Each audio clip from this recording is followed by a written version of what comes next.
ابھی ہم جس مقام پر موجود ہیں وہ نیشا پور سے بہت قریبی مقام قدمگاہ حضرت امام علی رضا علیہ السلام کا مقام ہے، اور جیسے میں نے عرض کیا تھا کہ یہاں پر 3 باتیں ایسی ہیں کہ جو ہم بتانا ضروری سمجھتے ہیں۔ پہلی چیز وہ ہے کہ جو ہمارے پیچھے بیک سائڈ پر موجود ہے، جس پر لکھا ہے چشمہ حضرت امام علی رضا علیہ السلام۔ اس کی داستان کیا ہے؟ روایات ظاہر سی بات ہے کہ چونکہ بہت ایک فاصلہ آ گیا ہے تو مختلف روایات ہم تک پہنچی ہیں۔ ایک مشہور روایت یہ ہے کہ جب حضرت امام علی رضا علیہ السلام مدینہ سے مرف کے مقام پر جا رہے تھے کہ جہاں پر مامون نے بلایا تھا، خراسان میں جا رہے تھے، تو مامون نے ایسے راستوں سے مولا رضا کو گزارا ہے کہ جہاں پر شیعوں کی آبادی نہ ہو۔ جیسے قم کی سرزمین، وہاں سے پسند نہیں کیا کہ وہاں سے مولا رضا کا گزر ہو، اسی طریقے سے کوفے کی سرزمین، وہاں سے پسند نہیں کیا کہ مولا رضا کا گزر ہو۔ تو ایسے علاقوں سے اس نے گزارا جہاں پر کوئی آبادی نہ ہو، یا اگر آبادی ہو تو ان کے چاہنے والوں کی آبادی نہ ہو۔ جب امام رضا نیشا پور کے قریب آنا شروع ہوئے تو نیشا پور ویسے شیعوں کا شہر نہیں تھا، تقریباً وہاں پر اہل سنت آبادی تھی، لیکن اہل سنت بھی جس طرح سے ہم پاکستان میں بھی دیکھتے ہیں کہ 2 طرح کے مزاج رکھنے والے ہیں، ایک افراطی ہیں جو تکفیری ہیں، اور دوسرے وہ ہیں کہ جو محب اہل بیت ہیں، مولائی ہیں، اولاد رسول سے محبت کرنے والے ہیں۔ تو یہی ماحول تھا نیشا پور کے اندر کہ انہوں نے پسند کیا کہ ٹھیک ہے وہ ہمارے امام نہ صحیح لیکن اولاد رسول سے تو ہیں، نسل حضرت زہرا سے تو ہیں، لہٰذا آئے مولا رضا کی خدمت میں۔ اور کتنی تعداد میں آئے، چونکہ علماء کا بہرحال یہاں پر ہولڈ تھا، اور جب علماء نے دیکھا کہ عوام نے دیکھا کہ علماء گئے ہیں امام رضا کی خدمت میں، تو اس زمانے کی جو عوام تھی وہ بھی آئی مولا رضا کی خدمت میں، اور تعداد جو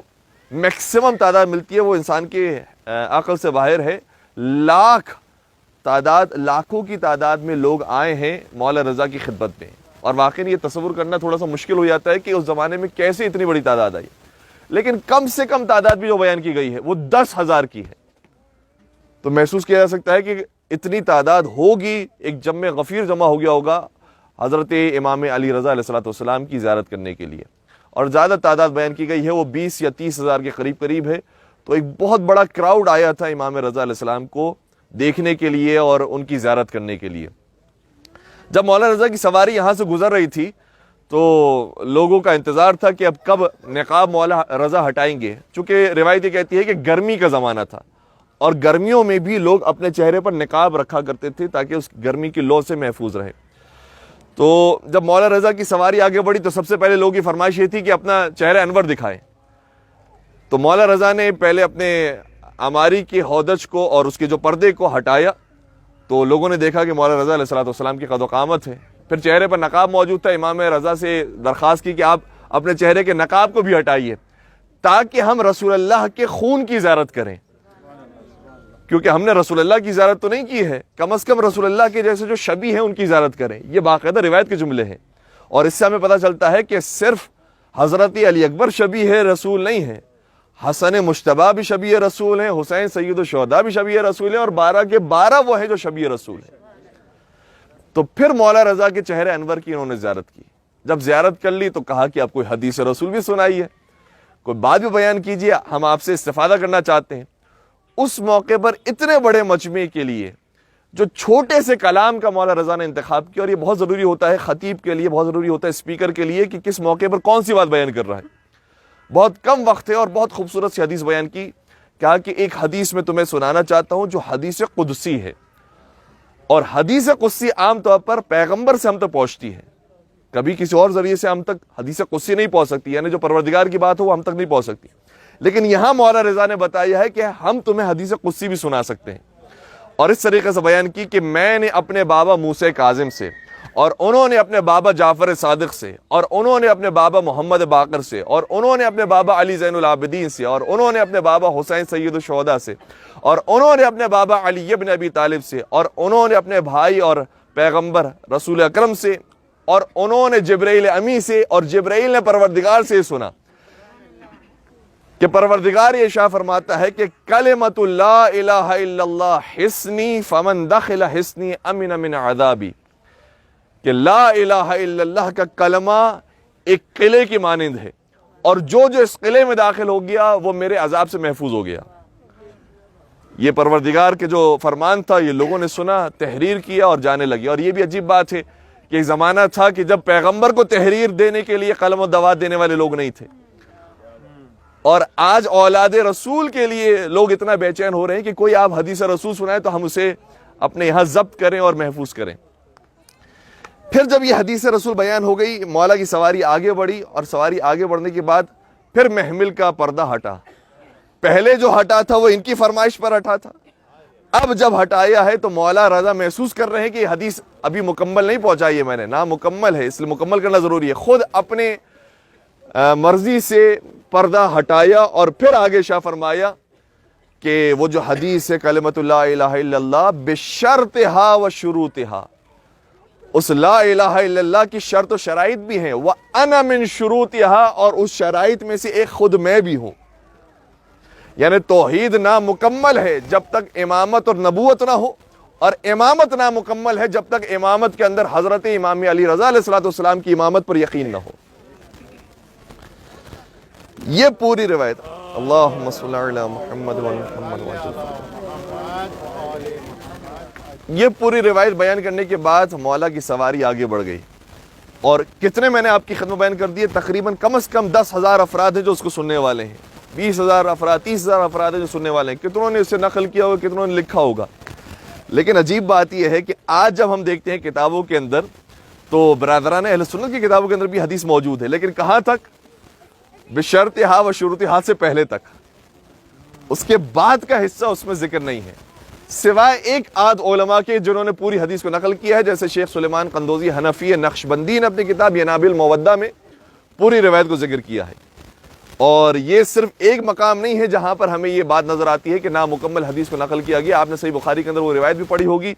کہ پیغمبر نے ارشاد فرمایا ہے، اور صحیح بخاری کے اندر لکھا ہوا ہے کہ یکون 12 امیرا، پیغمبر فرماتے ہیں میرے بعد 12 امیر ہوں گے۔ تو 12 کے بعد نام بھی بتائے ہوں گے کہ کون کون سے 12 ہوں گے، لیکن نام کسی بھی کتاب کے اندر نہیں ملیں گے آپ کو سوائے چند ایک کتابوں کے اندر۔ تو یہ پہلے بھی ہوتا رہا ہے اور اس کے بعد بھی ہوا ہے کہ حدیث کو جو مکمل بیان کی گئی ہے اسے مکمل طریقے سے ذکر نہیں کیا گیا۔ یہ نیشاپور کے اندر واقعہ پیش آیا، اور مولا کا چونکہ یہاں سے گزر ہوا تھا اس لیے کچھ اور چیزیں بھی ہیں جو یہاں پر بیان کی گئی ہے روایات کے اندر۔ ایک چیز یہ ہے کہ مولا رضا نے یہیں پر پھر نماز انجام دی، اور جب نماز پڑھی ہے تو جہاں پر نماز پڑھ رہے تھے ان کے پائے مبارک کے نشان وہیں پر بن گئے، اور پھر اس کے اندر عوام الناس نے بھی بہرحال اس بات کو شہرت دی ہے کہ وہی مقام پھر سخت ہو گیا اور پتھر کے مانند ہو گیا، اور اسی مقام کو یہاں پر پھر قدمگاہ امام رضا کے طور پر نصب کیا گیا ہے۔ لیکن یہ بات روایت کے اندر ہمیں کہیں نہیں ملی، البتہ بعید نہیں ہے کہ یہی چیز ہوئی ہو، کیونکہ خود یہیں کا واقعہ جو روایت کے اندر ملا ہے وہ یہ ہے کہ نیشاپور والوں نے امام رضا سے یہ عرض کیا کہ ہمارے پاس یہاں پر کوئی کام کاج کرنے کے لیے کوئی صنعت کاری نہیں ہے، کوئی انڈسٹری موجود نہیں ہے، آپ کوئی ہمیں یہاں پر کوئی ہنر سکھا دے، کوئی چیز بتا دیں۔ تو امام رضا نے کہا کہ تم کیا چاہتے ہو؟ کہا کہ یہ جو پہاڑ موجود ہے اس پہاڑ سے ہم برتن بنانا چاہتے ہیں، لیکن یہ پہاڑ بہت زیادہ سخت ہے اور ایسا ہے کہ جس سے برتن نہیں بنائے جا سکتے۔ تو امام رضا علیہ السلام نے دعا فرمائی اور گویا یہ فرمایا کہ اے پروردگار، جو داؤد علیہ السلام کے لیے لوہے کو نرم بنا دینے والا تھا، وہ حجت خدا کے لیے پہاڑ کو نرم بنا دے تاکہ یہاں کے لوگ اس پہاڑ سے استفادہ کریں۔ البتہ یہاں پر آپ کو چیز نظر آئے گی کہ بہت ساری چیزیں ایسی ہیں کہ جو مٹی سے بنی ہوئی ہیں، مٹی کے برتن ہیں، مٹی کے مکانات ہیں، مٹی کی عمارتیں موجود ہیں، تو وہ ظاہراً مولا رضا علیہ السلام کی کرامات کے نتیجے میں ہے کہ جو باقاعدہ روایت میں ذکر ہے۔ اس کے علاوہ ایک دوسری بات بھی جو روایات کے اندر بیان کی گئی اور ایک احتمال دیا گیا ہے کہ خود مولا رضا جب پیادہ سفر کر رہے تھے تو وہیں کے لوگوں نے دیکھا کہ امام رضا کے قدموں کے نشانات بن گئے ہیں، انہی قدموں کے نشانات کے مطابق ہی پتھر کو تراشا گیا اور پھر وہ پتھر یہاں پر نصب کیا گیا ہے۔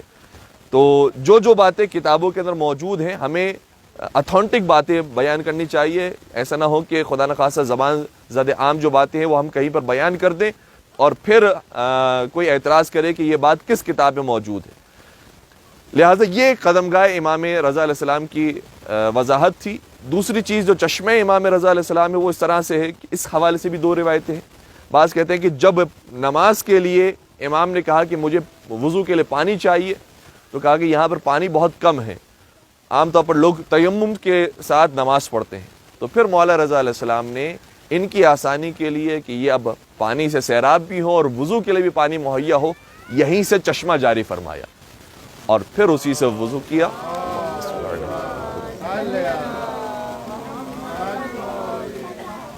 اور پھر خود اسی سے وضو فرمایا اور پھر اس سے نماز انجام دی. اور دوسری روایت کے مطابق یہ کہ یہاں کے لوگوں نے شکایت ویسے ہی کی کہ اے امام یہاں پر پانی بہت کم ہے, ہمارے لیے پانی کی قلت ہوتی ہے, آپ کو انتظام فرما دیجئے. تو مولا نے ویسے ہی ان کے لیے چشمے کا انتظام فرمایا, اور آج بھی یہ چشمہ آباد ہے اور آج بھی اس میں سے پانی جاری و ساری ہوتا ہے. 1000 سال گزر گئے ہیں لیکن مولا رضا کا معجزہ آج بھی اسی انداز سے تر و تازہ ہے. البتہ یہاں پر چونکہ کرونا کی جو سچویشن قائم ہوئی ہے اس کے بعد یہ چشمہ امام رضا قریب سے بند کر دیا گیا ہے, کیونکہ جگہ تنگ ہے, سب ایک ساتھ جائیں تو خدا نخواستہ کسی کی وجہ سے کسی کو مرض لاحق نہ ہو جائے. لیکن اس چشمے کا جو پانی نکلتا ہے وہ یہیں پر ہمیں بیان کیا گیا ہے کہ سبیل کی صورت میں موجود ہے, بیک سائڈ پر جہاں پر ٹیپس لگے ہوئے ہیں وہاں سے چشمے امام علی رضا علیہ السلام کا پانی آپ بھر سکتے ہیں. مولا رضا علیہ السلام کی خوشنودی کے لیے ایک باوزہ بلند درود پڑھ دیجیے گا, محمد و آل محمد.